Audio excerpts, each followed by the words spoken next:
और पूरा का पूरा कुंभ कहाँ से परंपरा शुरू हुई है।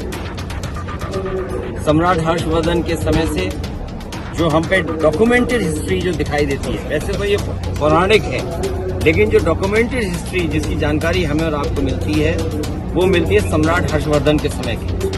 जिस समय से ये कुंभ हुआ है उसको पूरा डॉक्यूमेंटेड किया है। और यही इस कुंभ की खूबसूरती है कि जो रिवर का कन्वर्जेंस है, तीनों नदियों का जो कन्वर्जेंस है वो हमेशा अलग होता है।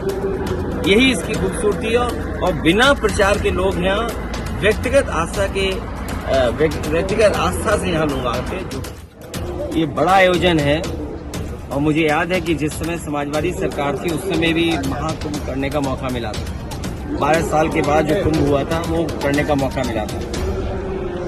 उस समय चीफ सेक्रेटरी और संबंधित विभाग जितने भी थे और हम लोगों को जो कम संसाधन में आयोजन करने का मौका मिला था, उस समय के तमाम स्टडीज ये कहती हैं जो हार्वर्ड जैसी यूनिवर्सिटी ने स्टडी की थी। आप प्रयागराज पहुंचे हैं और आस्था की डुबकी लगाए हैं, क्या कहेंगे, क्या संदेश देंगे? गणतंत्र दिवस के दिन इस शुभ अवसर पर संगम में जो परंपरा है और लगातार व्यक्तिगत आस्था के तहत लोग यहाँ आते, स्नान करते हैं, डुबकी लगाते हैं। मुझे आज 11 डुबकी लगाने का मौका मिला है। संगम पर जो ये महाकुंभ मनाया जा रहा है, 144 वर्षों के बाद मौका मिल रहा है।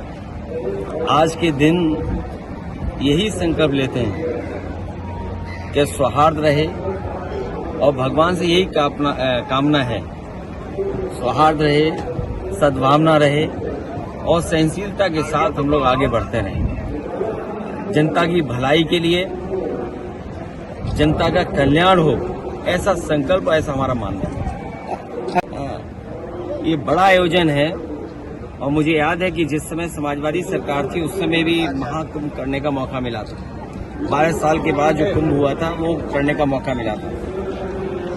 उस समय चीफ सेक्रेटरी और संबंधित विभाग जितने भी थे और हम लोगों को जो कम संसाधन में आयोजन करने का मौका मिला था, उस समय के तमाम स्टडीज ये कहती हैं जो हार्वर्ड जैसी यूनिवर्सिटी ने स्टडी की थी। और पूरा का पूरा कुंभ कहाँ से परंपरा शुरू हुई है। सम्राट हर्षवर्धन के समय से जो हम पे डॉक्यूमेंटेड हिस्ट्री जो दिखाई देती है, वैसे तो ये पौराणिक है, लेकिन जो डॉक्यूमेंटेड हिस्ट्री जिसकी जानकारी हमें और आपको मिलती है वो मिलती है सम्राट हर्षवर्धन के समय की। जिस समय से ये कुंभ हुआ है उसको पूरा डॉक्यूमेंटेड किया है। और यही इस कुंभ की खूबसूरती है कि जो रिवर का कन्वर्जेंस है, तीनों नदियों का जो कन्वर्जेंस है वो हमेशा अलग होता है। यही इसकी खूबसूरती है। और बिना प्रचार के लोग यहाँ व्यक्तिगत आस्था से यहाँ लोग आते हैं, जुड़ते हैं। बीजेपी के नेता इस चीज को दा रहे हैं, इससे पहले कभी कुंभ हुआ ही नहीं, तमाम महंतों ने। बीजेपी वालों के लिए तो यही कहना है कि कुंभ में आए तो सहनशीलता के साथ स्नान करें। यहाँ पुण्य के लिए, दान के लिए आते हैं लोग, कोई वाटर स्पोर्ट्स के लिए नहीं आते हैं।